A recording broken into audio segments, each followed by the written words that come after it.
Mutamba Tungunga, donc en matière pénale. Nous ne sommes pas d'accord, mais vous savez que la Cour statue en premier et dernier ressort, malheureusement. Mais la chose la plus frappante, selon moi, je rappelle le respect que nous avons pour la Cour, bien sûr, en tant qu'avocat. Cela ne nous empêche pas de dire notre désaccord total sur cet arrêt, mais il n'y a plus de recours possible, malheureusement. Nous comptions sur la grande expertise de la Cour de cassation, voilà, qui justifie ce qu'on appelle le privilège de juridiction, c'est-à-dire qu'il est jugé une fois pour toutes par ceux qui sont les meilleurs magistrats qui soient en termes d'expertise et d'expérience. Malheureusement, on n'arrivera pas à m'expliquer que sans circonstances atténuantes formelles, on arrive à condamner un prévenu à 3 ans de prison, mais dans une motivation sévère, des plus sévères qui soient. Je pense qu'il y a matière à réflexion là-dessus. Et en même temps, donc, comme vous le savez, le jugement qui est à la base donc, de cet arrêt, le fait de juger se fait en premier et dernier ressort. Et donc nous sommes bien sûr respectueux de l'autorité de la Cour, ça c'est incontestable. J'ai eu de cesse de le dire durant tout le procès. En tant qu'avocat, c'est un devoir pédagogique que nous faisons à l'opinion. Cela ne nous empêche pas de rester fidèles à notre ligne de la défense que vous avez suivie durant tout le procès. Nous sommes, comme nous l'étions, convaincus de l'innocence de Constant Mutamba, mais la justice a tranché et nous ne pouvons que nous incliner et ne pas laisser qui que ce soit ni troubler l'ordre public, ni commettre des infractions à cette occasion. Constant Mutamba est un leader politique respectueux de la loi et il va le rester.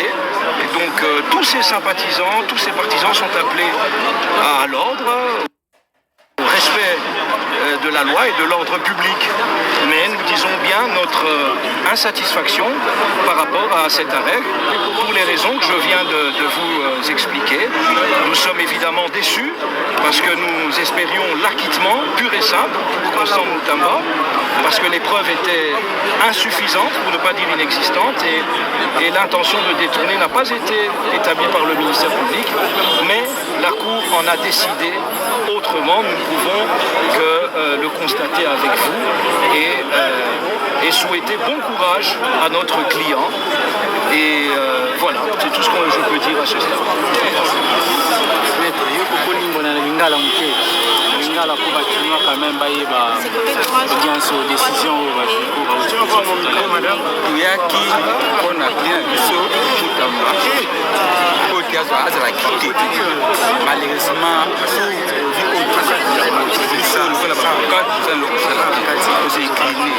mais à la clé bon c'est l'inamo je n'ai pas monté mais pour possible quand c'est ndenge mosusu si le gars avocat c'est une scène biso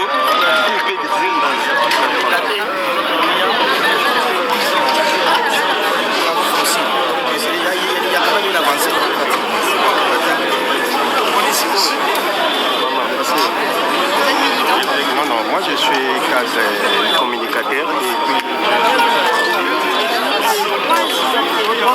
Si on constate et on analyse qu'il y a des éléments qui n'ont pas fait état à cette condamnation, qui peuvent être révélés d'une manière ou d'une autre pour que le provenir se rétablisse quand même dans ses droits.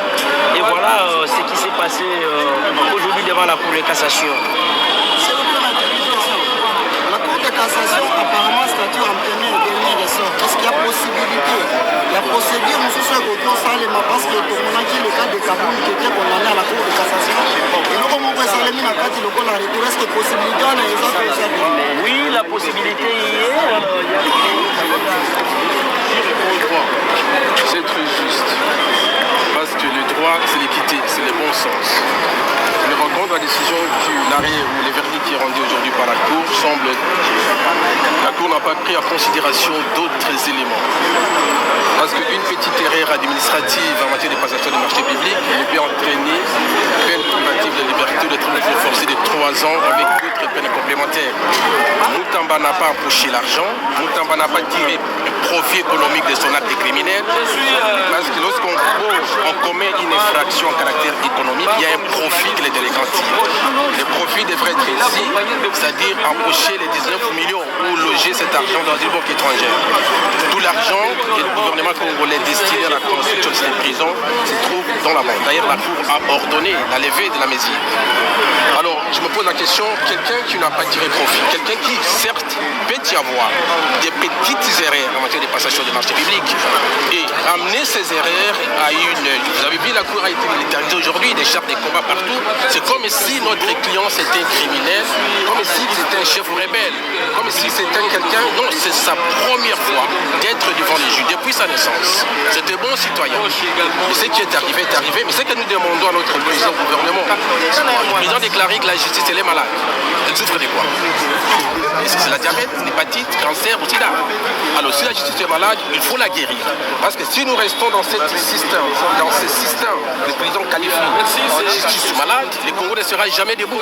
Donc c'est le moment d'investir pour que la justice soit un pouvoir qui doit garantir la confiance entre le pouvoir judiciaire et la société des citoyens. Vous avez suivi que le peuple congolais est derrière Moutamba. Parce qu'on dit en droit que si les juges jugent, le peuple aussi doit juger les juges. Parce qu'il habite dans chacun de nous une portion de la justice divine, la justice de Salomon. Donc aujourd'hui, nous avons une décision. Moi, je m'entendais à un acquittement. Parce que donc, à un acquittement, pourquoi? Parce que la société, c'est une société juridiquement prouvée. Et là, la Cour a fait de Moutamba gestionnaire de la société et profiter de l'argent des pauvres. Et que non, c'est une société, il voulait faire profiter. Donc, l'interprétation, parce qu'on dit souvent que la motivation d'une juridiction